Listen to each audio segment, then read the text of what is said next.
Meu Senhor e meu Deus, creio firmemente que estás aqui, que me vês, que me ouves.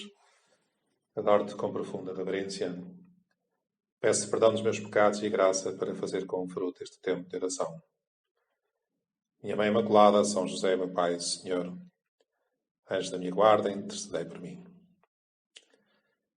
Cada pessoa tem a sua experiência, também depende muitas vezes da idade que temos, daquilo que já fizemos, do que pensamos fazer, mas creio que todos mais ou menos temos a sensação que à medida que os anos passam, que nos tornamos mais velhos, por assim dizer, os sonhos, alguns sonhos que tínhamos mais novos, ficaram por realizar.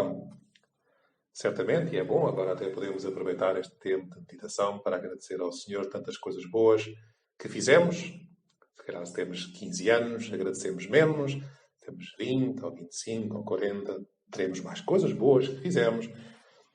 Mas as opções restringem-se, como é evidente. Se uma pessoa, por exemplo, decide estudar medicina, ao fim de 6 anos, não vai pensar de estudo de medicina, de um investimento tão grande, de horas de estudo, não vai pensar, afinal, eu quero ser engenheiro.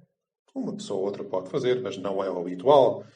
E é preciso, eu acho que isso também é um aspecto importante da vida, nós temos que aprender a gostar daquilo que fazemos. Nunca teremos uma satisfação plena nas coisas que fazemos aqui em baixo, mas não podemos estar a pensar que noutra coisa, sim, é que eu vou realizar. É preciso viver com as coisas que temos nas nossas mãos e aprender a gostar daquilo que podemos fazer. Porque senão estamos sempre a começar uma coisa, a sentirmos insatisfeitos, depois começar outra, depois já não gostamos dessa coisa. Aprender a gostar daquilo que fazemos. Por outro lado, claro que se nós, às vezes, há coisas que nós gostaríamos mesmo de ter feito e já não podemos fazer. Passam os anos. É uma das coisas que eu pensei, pelo menos eu sim, eu gostava de saber fazer surf. Acho espetacular. Ir para uma praia, para o Guincho, ou para outras praias e ver aquelas ondas extraordinárias, o mar cheio de ondas batidas, o vento, às vezes perigosas também, outros dias assim mais calmos, e ver aqueles surfistas divertirem-se no meio das dificuldades, superando os obstáculos, esperando melhores oportunidades quando aquela onda não é tão boa, às vezes parecendo que ficando debaixo de água. Aquilo, para mim, é extraordinário, sobretudo quando as paisagens são espetaculares e até através das paisagens nós podemos ver a mão do Criador, a mão de Deus. Pois o Evangelho da missa de hoje fala-nos também de surf, de certa forma. Diz que o surf foi inventado no Havaí, já havia surf há muito tempo, mas nós olhamos, vemos o Evangelho. Este Evangelho tem 2000 anos, é São Mateus quem descreve, e descreve uma situação extraordinária. Logo a seguir ao milagre da multiplicação dos pães, Nosso Senhor vai rezar, os discípulos, os apóstolos, metem-se num barco para atravessar o mar da Galileia, para ir para outra margem, e levanta-se uma tempestade tremenda, que às vezes acontece naquelas terras. E Jesus, que era amigo deles, vai ajudá-los. Era ao final da tarde, podemos imaginar aquela tempestade, o medo dos discípulos. E Jesus, que se aproxima a caminhar, diz o Evangelho, vendo caminhar sobre o mar, evidentemente, diz assim, assustaram-se, pensando que fosse um fantasma. É Jesus, o surfista. Jesus que se aproxima sobre o mar a caminhar. Nunca mais aqueles apóstolos se puderam esquecer deste episódio, certamente. Ficaram super impressionados. E eles, no meio daquela tempestade, Jesus, como que no meio daquelas dificuldades, transmite, dá-lhes uma luz. Naquele momento não acalmou o vento, não acalmaram as ondas, mas deu-lhes uma luz para que o seu coração não naufragasse. E naquela circunstância é sempre São Pedro, que tem uma reação inesperada, que diz a Jesus: se és tu, Senhor, manda-me ir ter contigo sobre as águas. É uma iniciativa realmente surpreendente sair da barca para um mar revolto. Pôr o pé na borda da barca para apoiar-se numa superfície agitada, incontrolada, impossível de dominar e de prever. E Pedro avança. E Pedro começa a caminhar sobre as águas. Mas depois, diz São Mateus, sentindo a violência do vento e começando a afundar-se, gritou: salva-me, Senhor! E Jesus estendeu-lhe logo a mão e segurou-o. E depois disse-lhe: homem de pouca fé, por que duvidaste? É impressionante. Pedro começa a caminhar, olha para Jesus, Talvez porque deixasse de olhar para Jesus, começa a afundar-se. As dificuldades, as ondas, o vento era exatamente o mesmo, mas nos primeiros passos olha para Jesus, depois deixa de colocar os olhos em Jesus. Eu gostava que nesta meditação, também neste tempo de meditação, nós pensássemos se na nossa vida temos os olhos em Jesus. Olhar para Jesus. Olhar para Jesus e ver em Jesus o nosso Salvador. Os cristãos têm que ser assim. Porque é que eu tenho esta fé? Não é uma filosofia de vida, não é uma maneira de estar mais ou menos confortável. Não, Jesus é o caminho, a verdade e a vida. Jesus é aquele que morreu na cruz por nós. Jesus é aquele que quer ser nosso amigo. Jesus é aquele que nós podemos encontrar na oração, aquele a quem recebemos nos sacramentos, particularmente na Eucaristia, e que nos concede o perdão no sacramento da confissão. Não há outro nome sobre a terra pelo qual possamos ser salvos. Ele é o Filho de Deus. É Deus que vem ao mundo para nos salvar. E com Jesus, olhando para as dificuldades do mundo, para as ondas, para o vento, para as tempestades, e o que é isto? É o pecado no mundo, é a incerteza, se calhar é a falta de fé de tantas pessoas, é a falta de segurança, é tantos jovens.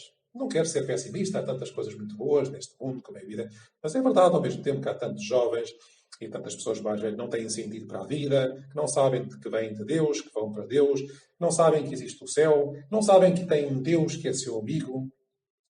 Pois eu gostava que neste tempo de meditação nós sentíssemos o peso dessa responsabilidade. Nós estamos a fazer estes 10 minutos com Jesus, olharmos para Jesus e com Jesus olharmos para o mundo e sentirmos essa responsabilidade de levar Jesus aos outros, de sermos apóstolos do reino de Deus, de levarmos a sério aquelas palavras de Jesus que dizia: ide por todo o mundo e anunciai o Evangelho. Foi isso que fizeram estes apóstolos, foi isso que fizeram os primeiros cristãos e por isso o cristianismo se estendeu tanto. No Evangelho da missa de hoje diz que quando Jesus chega àquele barco, o vento amainou. E os discípulos prostraram-se diante de Jesus e disseram: tu és verdadeiramente o Filho de Deus. E depois trouxeram-lhe todos os doentes e pediam que os deixasse tocar ao menos na orla do seu manto. E quantos lhe tocaram foram completamente curados.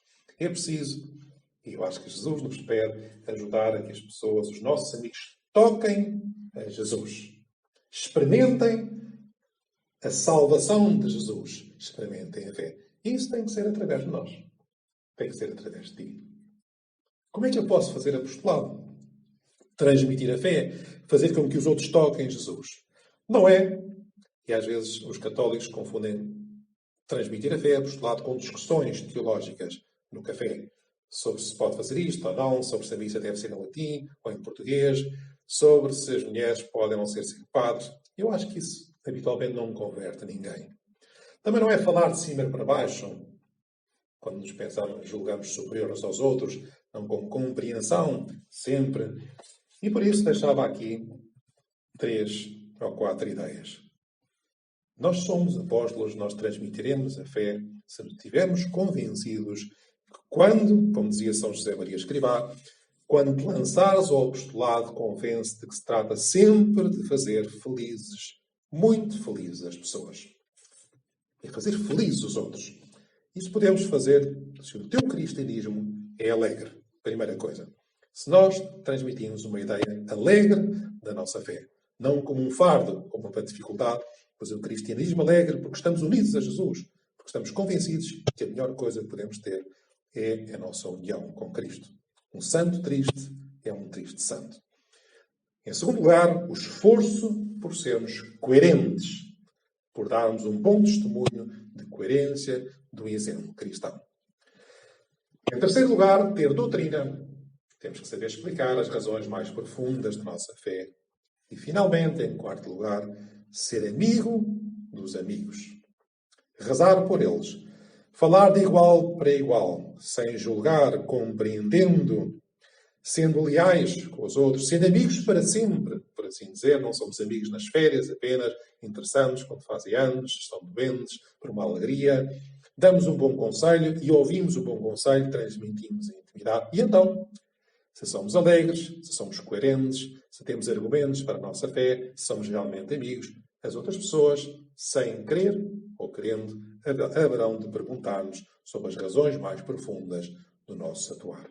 E perceberão que existe ali dentro, no nosso coração, uma razão profunda que no nosso coração, que na nossa vida, nós não podemos deixar de viver com Jesus, que nós olhamos para Jesus, que nós sabemos ver as dificuldades, mas sabemos também surfar as dificuldades, porque temos uma luz mais profunda que não acalma, mas que dá um sentido às dificuldades da vida que existem, às alegrias da vida.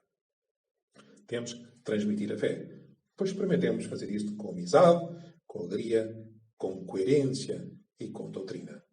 Vamos pedir a Nossa Senhora, Rainha dos Apóstolos, que nos ajude a transmitir a fé aos nossos amigos. Dou-te graças, meu Deus, pelos bons propósitos, afetos e inspirações que me comunicaste nesta meditação. Peço-te ajuda para os pôr em prática. Minha Mãe Imaculada, São José, meu Pai, Senhor, anjo da minha guarda, intercedei por mim.